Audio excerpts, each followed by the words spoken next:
আজকে ভূমিকম্পর যে ব্যাখ্যাটা দেখতেছিলাম, তিরমিজির বর্ণনা একটা হাদিস আসছে, যার পিছনে কারণ হচ্ছে ইসলামী শিক্ষা মানুষের ভিতর থেকে দূরে সরে দেওয়ার কারণে আল্লাহ তাআলার গজব দুনিয়া আসতেছে। একটা পয়েন্ট, বাদ্যযন্ত্রের বেশি ব্যবহার করার কারণে, গান বাজনা বেশি প্রচার করার কারণে আজকে ভূমিকম্প দুনিয়ায় বেশি হচ্ছে। আজকে দুনিয়ায় রাসূল সাল্লাল্লাহু আলাইহি সাল্লাম বলেছেন যে সমাজে সে একেবারে নিম্ন শ্রেণী, সে সমাজপতি হয়ে সমাজ পরিচালনা করছে। এটা কিয়ামতের আলামত, ভূমিকম্পর বড় কারণ। ও কোরআন হাদিসের কিছুই জানে না, ও মিছিল মিটিং বসায় ওর ছেলে অমুকের মেয়েকে বের করে নিয়ে আসছে, ওর ফায়সালা দিয়ে দেয়। কথা বলেন না কেন? হচ্ছে না এগুলো? এখন ওই যে কোরআন হাদিসের কিছুই জানে না, ও ফয়সালা দিয়ে দিল যে তোমার ছেলে বের করে নিয়ে আসছে। হ্যাঁ, মাতবারে যে 3 কেজি মিষ্টি নিয়ে আসছে, যাও দেখবানি আমি পুলিশ মোকদ্দমা যা আছে কেউ আসবে না। ওই যে মিশাই দিলে ওর জন্মে যা কিছু হলো, ও তো বৈধ হলো না অবৈধ হলো? মৃত্যুর আগ পর্যন্ত বংশের যত আসবে সব একই লাইনের নয়। এই জন্য সম্মানিত উপস্থিতি, আল্লাহ রাসূল সাল্লাল্লাহু আলাইহি সাল্লাম বলেছেন, মাল্লাম নারহাম সগীরানা, আমার দলভুক্ত হতে হলে অবশ্যই তোমাকে ছোটকে স্নেহ করতে হবে। আর স্নেহ মানে এই নয় খালি মাথায় সোনা মানে ও বাবাজি, এগুলো না। তাকে অবশ্যই কোরআন সুন্নাহের সঠিক রাস্তা শুরু থেকে শেখাতে হবে এবং তাকে সেই পথে চালাতে হবে যাতে সে দুনিয়া ফি সাবিলিল্লাহ, আল্লাহর রাস্তা কি আর ফি সাবিলিত তাগুত শয়তানের রাস্তা কি, এটা সে বুঝে। 2 নম্বরে বললেন ওয়ালান ইউআক্কির কাবীরানা, যে বড়কে সম্মান করে না ও আমার দলভুক্ত নয়। যে ছোটকে স্নেহ করলো না, যে বড়কে সম্মান করলো না ও আমার দলভুক্ত নয়। তাহলে বলেন আল্লাহ রাসূলের দলভুক্ত না হলে কি মুমিন হওয়া যাবে? আর মুমিন না হতে পারলে কি জান্নাতি হওয়া যাবে? একটার সাথে একটা জড়িত, একটার সাথে একটা সম্পৃক্ত। আপনাকে অবশ্যই একটা বাদ দিয়ে আরেকটা করা সম্ভব। এখানে বড় মাহফিল, আপনারা কেউ আসলেন না, মাহফিলের সফলতা হবে। ইমাম আছেন, উনি নামাজ পড়ান, ইমামের পিছনে কেউ তো আপনারা নামাজ পড়লেন না, উনার ইমামতিত্ব কি থাকলো? তাহলে কি হলো? একে অপরের সাথে সবকিছু নষ্ট হয়ে যাচ্ছে আর একের সাথে অপরে সম্পৃক্ত হয়ে যাচ্ছে। আল-আমিরুনা বিল মা'রুফ ওয়ান নাহুনা আনিল মুনকার। 2 নম্বর, আল্লাহ রাসূল সাল্লাল্লাহু আলাইহি সাল্লাম বললেন যে সৎ কাজ আদেশ করে না, অসৎ কাজে বাধা দেয় না, ওই ব্যক্তি আমার দলভুক্ত নয়। এখন এইটা রাসূল সাল্লাল্লাহু আলাইহি সাল্লাম বলে দিলেন, মান রাআ মিনকুম মুনকারান ফালইয়ুগাইয়ির বিয়াদিহি ফাইন লাম ইস্তাতি' ফাবিলিসানিহি ফাইন লাম ইস্তাতি' ফাবিকলবিহি ওয়াযালিকা আদআফুল ঈমান। রাসূল সাল্লাল্লাহু আলাইহি সাল্লাম বলে দিলেন, তোমাদের সামনে তোমরা লক্ষ্য করবা, দেখবা যদি কোন অন্যায় দেখো, ফাইল্লাম নাস্তাতি মিনকুম মুনকারান ফালিয়ুগাইয়ির বিয়াদিহি, তুমি হাত দ্বারা বাধা দিবা। আদেশকার রাসূল সাল্লাল্লাহু আলাইহি সাল্লাম বলে দিলেন যে তোমাদের সামনে যদি অন্যায় কাউকে দেখো, ওই অন্যায়কে তুমি হাত দ্বারা বাধা দিবে। আজকে হাত দ্বারা বাধা দিলে দেখা যাবে হাত ভেঙে উল্টিয়ে ঘুরিয়ে দেয়, এরকম পরিবেশ হয় না? কথা বলেন, এরকম পরিবেশ আছে না?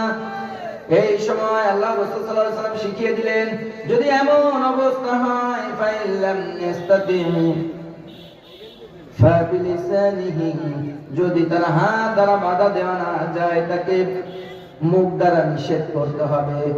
ভাই, ছেলে, সন্তান, স্ত্রী, পুত্র, প্রতিবেশী, এই কাজটা করা যাবে না, আপনি এর সাথে সম্পৃক্ত হবেন না, এভাবে মুখ দ্বারা।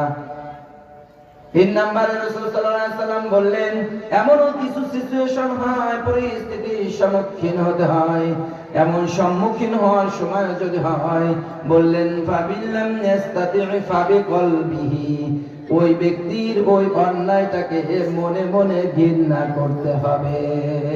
অন্তর দিয়ে ঘৃণা করতে হবে যে এই ব্যক্তি যে কাজ করছে এই কাজ কোরআন হাদিসের সাথে সাংঘর্ষিক, এই কাজের সাথে আমি নাই। যদি আমি হাত দ্বারা বাধা দিতে না পারি, আমার সন্তানকে তো পারি, নাকি বলেন? পরিবারে পারি না? যতক্ষণ পর্যন্ত পারা যায়, বড় হতে পারা যায় না, ততক্ষণ পর্যন্ত হাত দ্বারা নিষেধ করতে হবে। যখন না পারা যায়, মুখ দ্বারা নিষেধ করতে হবে। তারপরেও যদি চলে যায়, তার ওই অন্যায়টাকে অন্তর দ্বারা ঘৃণা করতে হবে, আর ওই ব্যক্তির সোহবতে থাকা যাবে না। এটা কার আদেশ? আল্লাহ রাসূল সাল্লাল্লাহু আলাইহি ওয়াসাল্লাম শিখিয়ে দিয়েছেন আমার আপনার ঈমান আছে কিনা, আমি আপনি রাসূল সাল্লাল্লাহু আলাইহি ওয়াসাল্লামের দলভুক্ত কিনা, এগুলো মনে পড়ে যাবে যদি আপনার এই জিনিসগুলোর সম্মুখীন হন। তবে হ্যাঁ, ওয়াযালিকা আযাফুল ঈমান, এটা হচ্ছে ঈমানের একেবারে দুর্বল পরিচয়। ঈমানের প্যারালাইসিস মানাকা দুর্বল। ঘরে বসে দেখুন কোনায় পড়ে থাকলে ঈমানের কিছুই বোঝা যায় না, এরকম মনে মনে ঘৃণাটা হচ্ছে এরকম, কিন্তু আবার মুখ দিয়ে তো আবার ঠিকই সাপোর্ট করেন। কে করেন কিনা? মুখ দ্বারা সাপোর্ট করেন না? অমুক ভাই তমুক ভাই বলার সাথে তো লাভ দিয়ে চলে যাবেন। ও তো আপনি জানেন জিনাখোর, ও জানেন সুদখোর, ও চাঁদাবাদী, লুটতরাজ, সমাজের সব থেকে নিকৃষ্ট লোক। এরপরে অমুক ভাই তমুক ভাই বলে লাভ দিয়ে পড়েন। এটা কার জবান দিয়ে বলেন? এই জবান দিয়েছে কে? সে আল্লাহর বিরুদ্ধে যায় কিভাবে জবান? এর হিসাব দেওয়া লাগবে। মুসলমান এত সহজ জান্নাত নয়, আবার অত কঠিনও নয়, একেবারে সহজ মুমিনের জন্য। এই জন্য আমরা সবাই তওবা করে হব তো ইনশাআল্লাহ। এই কথা বলে আল্লাহ পাক বললেন ওয়াল হাফিযুনা লিহুদুদিল্লাহ। আল্লাহ পাক বলে দিলেন আল্লাহ তাআলা মুমিন যারা দুনিয়ার বুকে হবে প্রত্যেকটা আল্লাহ তাআলার হুকুমের সীমা রেখার বাইরে যাবে না। এশার নামাজ কয় রাকাত? ফরজ কয় রাকাত? আপনি যদি বলেন হুজুর আজকে সুযোগ পেয়েছি মাহফিলে যে আজকে 12 রাকাত পড়ব, হবে? হুজুর যে ওয়াজ করেছেন ইবাদত বাড়াতে হবে, আলাবিদুন ইবাদত বাড়াতে হবে। আপনি ফজরের সময় বেশি বেশি করে 12 রাকাত না 16 রাকাত ফরজ নামাজ পড়ে ফেললেন। এই জন্য আল্লাহ পাক বললেন ওয়াল হাফিজুনা লিহুদুদিল্লাহ। আমার প্রতিটা ক্ষেত্রেই প্রত্যেকটা কাজের সীমা আছে, সীমা রেখা অতিক্রম করা যাবে না। যখন যতটুকুন আছে ততটুকুনি মানতে হবে, এর বাহিরে যাওয়ার সুযোগ ইসলামে নাই। ইসলাম শব্দের অর্থ কি? হ্যাঁ, বুঝে শুনে বুঝে। শান্তি না, এটা শান্তি পরের স্টেপ, এর আগে আর একটা স্টেপ আছে। ইসলাম শব্দের অর্থ হলো আত্মসমর্পণ করা। আত্মসমর্পণ বোঝেন তো? আমরা যখন ডিপার্টমেন্টের লোক তো আসামি ধরা হয়, হাত উঁচা কর, হাত উঁচা। এখন বলেন ওরে যদি দাপ নাই তুলে বাড়ি মারি, ওর কিছু করার আছে? পাশার উপরে মারি, ঘাট ধরে ধাক্কা মারি। ও যদি বলে যে ভাই আমার পিছনে হাত দিয়ে বাইদেন না, সামনে দিক বাঁধেন, আমার হাত ব্যথা লাগে, হবে? কারণ ও কি করছে? আত্মসমর্পণ করছে। ওর যেভাবে ইসলাম সেভাবে করব, ওর কিছু করার। ওকে বেড়ি লাগাবো, ডান্ডা বেড়ি লাগাবো, প্রয়োজন বোধে হ্যান্ডকাপ লাগাবো, বা কিছুই লাগাবো না, এটা আমার ব্যক্তিগত ব্যাপার। কারণ ও আত্মসমর্পণ করছে, ওকে অন্যায় করছে আমি ধরছে। এরকম ইসলাম শব্দের অর্থ হচ্ছে আত্মসমর্পণ করা। ইসলাম যেটা বলেছেন, যতটুকুন বলেছেন ততটুকুন করার নামই হচ্ছে লিহুদুদিল্লাহ। সীমা রেখার বাইরে যাওয়া যাবে না। আমার মা বোনেরা অনেকে ফতোয়া দিয়া ধরেছেন যে বোরকা পরে যা ইচ্ছা তাই করা যায়। হ্যাঁ বলেন, যা ইচ্ছা তাই করা যাবে? সীমা রেখা আছে না? এক চুল পরিমাণ দূরে যাওয়া যাবে না। এই জন্য আমরা চেষ্টা করবো ইনশাআল্লাহ যে বেশি বেশি এই যে 7টা পয়েন্ট অর্জন করে, যে মুমিন ইন্নাল্লাহা আশতারা মিনাল মুমিনিনা আনফুসাহুম ওয়া আমওয়ালাহুম বিআন্না লাহুমুল জান্নাহ, যে মুমিনদের সাথে আল্লাহ তাআলা জান্নাতের হিসাব নিকাশ করেছেন, যে মুমিনের সাথে জান্নাতের কিনা ক্রয় বিক্রয় করেছেন, বেচা কিনা করেছেন, এই জান্নাত যেন আমি কামাই করে যেতে পারি ইনশাআল্লাহ। আমরা সবাইকে এই 7টা পয়েন্ট অর্জন করার জন্য রেডি আছি না? অবশ্যই রেডি আছে। এই জন্য আল্লাহ পাক বললেন, যে বিষয়টা বলতেছিলাম, ইউরিদুনা লিইউতফিউ নূরাল্লাহি বিআফওয়াহিহিম, দুনিয়ার বুকে কিছু মানুষ তারা আল্লাহ তাআলার নূরকে লিভিয়ে দিতে চায় কি দিয়ে? বিআফওয়াহিম, ফু দিয়ে। কিন্তু সম্ভব? দিন যাচ্ছে, আল্লাহ তাআলার কোরআনের আলো বেশি না কম হচ্ছে? আমরা কোরআনের পক্ষে না বিপক্ষে? কোরআনের বিপক্ষে যাব জাহান্নামের ভিতরে। ইন্না তাদনা জাহান্নামা লিল কাফিরিনা নুজুলা, আমাকে অবশ্যই জাহান্নামের ভিতর কিন্তু আপ্যায়ন করা হবে, এটা মাথায় রাখতে হবে। আমাদের সদা সর্বদা কোরআনের পক্ষে থাকবো ইনশাআল্লাহ। ওয়ালাউ কারিহাল কাফিরুন, এতে যদি কাফেররা, অস্বীকারীরা, মুশরিকরা যদি মনে মনে অস্বীকারী মনে মনে কষ্ট পেয়ে থাকে, আমাদের কিছু আসে যায় না। এই তাফসিরে দেখতেছিলাম, তাফসির ইবনে কাসিরের বর্ণনা আসছে, তাফসিরে মাযহারির বর্ণনা একই কথা আসছে। রাসূল সাল্লাল্লাহু আলাইহি ওয়াসাল্লাম চাচা ইন্তেকালের সময় প্রচলিত শোনা মুখস্থ হাদিস পাশে বসা ছিলেন। কি ছিলেন? রাসূল সাল্লাল্লাহু আলাইহি ওয়াসাল্লাম নিজে বসা। কার পাশে? আবু তালেব না? আবু তালেবের পাশে বসা। যে চাচা আপনি একবার বলেন লা ইলাহা ইল্লাল্লাহ, ও পাশে আবু জাহেল বসা, উতবা সাইবা শহর সঙ্গী সাথী সারা পান্ডা বসা। বললেন, আবু তালেব, আপনি কি আব্দুল মুত্তালিবের ধর্ম ত্যাগ করে মুহাম্মাদের দলে যাবেন? বারবার তিনি মাথা নাড়াচ্ছিলেন। রাসূল সাল্লাল্লাহু আলাইহি ওয়াসাল্লাম চেষ্টা করতেছিলেন। এক পর্যায়ে আবু তালেব বললেন, না, আমি আমার বাপ চাচার ধর্ম ত্যাগ করব না। রাসূল সাল্লাল্লাহু আলাইহি ওয়াসাল্লাম বললেন, আমি আল্লাহ তাআলার কাছে যতদিন জীবিত থাকব ততদিন আপনার মুক্তির জন্য দোয়া করব। আল্লাহ তাআলা সাথে সাথে বললেন, হে আমার রাসূল, কোন কাফের মুশরিকদের জন্য আপনার দোয়া করা নমনীয় নয়। কোন মুনাফিকের জন্য, মুশরিকদের জন্য ঈমানদারের দোয়া আল্লাহ তাআলা নিষেধ করে দিয়েছেন। এরপরে আল্লাহ পাক নিষেধ করে দিয়েছেন, কোন প্রকার দোয়া করা যাবে না। এই জন্য তাহলে বোঝা যাচ্ছে যে আমি যদি ইসলাম ধর্মের পক্ষেও থাকি, যদি মুসলমান নামধারীও থাকি, যদি কোরআন হাদিসের বিপক্ষে আমার চিন্তা ভাবনা চলাধারা চলে যায়, তাহলে আমি আপনি মুমিনদের দলভুক্ত হতে পারবো না। সম্মানিত উপস্থিতি, শুধু এই নয়, হুয়াল্লাযী আরসালা রাসূলাহু বিল হুদা ওয়া দীনিল হাক্কি লিইয়ুযহিরাহু আলাদ-দীনি কুল্লিহি ওয়ালাউ কারিহাল মুশরিকুন। আল্লাহ পাক বলেন, আমার রাসূল হুয়াল্লাযী, আমি আল্লাহ তাআলা আরসালা, আপনাকে প্রেরণ করেছি, রাসূলাহু বিল হুদা ওয়া দীনিল হক, সত্য দিন সহ দুনিয়ায় আপনাকে আমি পাঠিয়েছি।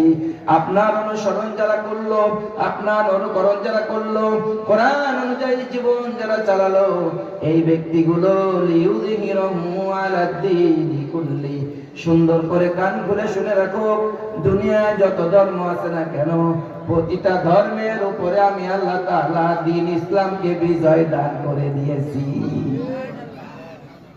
তাহলে আমরা বিজয়ত্ব দ্বীনের উপর ইস্তেকামাত করে আছি, ইনশাআল্লাহ থাকবো। আমাদের এই ধর্মটা হচ্ছে কি ধর্ম? বিজয় সম্পূর্ণ ধর্ম। লিইয়ুযহিরাহু, এটা বিজয় অর্জনকারী দল, এটা কোনো পিছনে পড়া দল আলাদ-দীনি কুল্লি।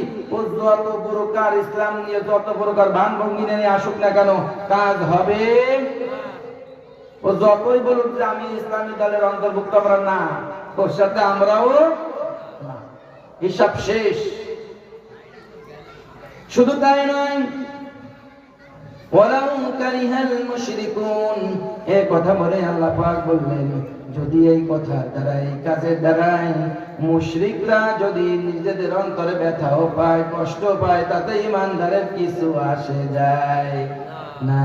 শুধু তাই না, এরপরে আল্লাহ পাক আবার বললেন, ইয়া আইয়ুহাল্লাযীনা আমানু হাল আদুল্লুকুম তিজারাতিন তুনজিকুম মিন আযাবিন আলীম। আল্লাহ পাক বললেন, হে ঈমানদারগণ, হে রাসূল, আপনি আপনার উম্মতদেরকে বলে দিন, ইয়া আইয়ুহাল্লাযীনা আমানু হাল আদুল্লুকুম আলা তিজারা। আল্লাহ তাআলা তার রাসূলকে বলতেছেন, হে রাসূল, আপনার উম্মতদেরকে জানিয়ে দিন, যারা ঈমানদার আছে দুনিয়ায়। আল্লাহ ডাকতে বললেন, হে ঈমানদারগণ, হাল আদুল্লুকুম আলা তিজারা, তোমাদেরকে এমন একটা ব্যবসার কথা কি আমি বলে দেব না? তিজারাতিন তুনজিকুম, এমন একটা ব্যবসার কথা তোমাকে বলে দেব না, মিন আযাবিন আলীম, যে ব্যবসা তোমাদেরকে যন্ত্রণাদায়ক শাস্তি হতে বাঁচিয়ে জান্নাতে দিয়ে দেবে, এমন একটা ব্যবসার কথা কি বলবো না? সাহাবীরা বললেন, আল্লাহর রাসূল, অবশ্যই অবশ্যই বলবেন যে এমন একটা ব্যবসা আমরা দুনিয়ায় করতে চাই, যার কারণে সেই ব্যবসার মাধ্যমে আমরা জাহান্নাম থেকে বেঁচে জান্নাতে যেতে পারবো।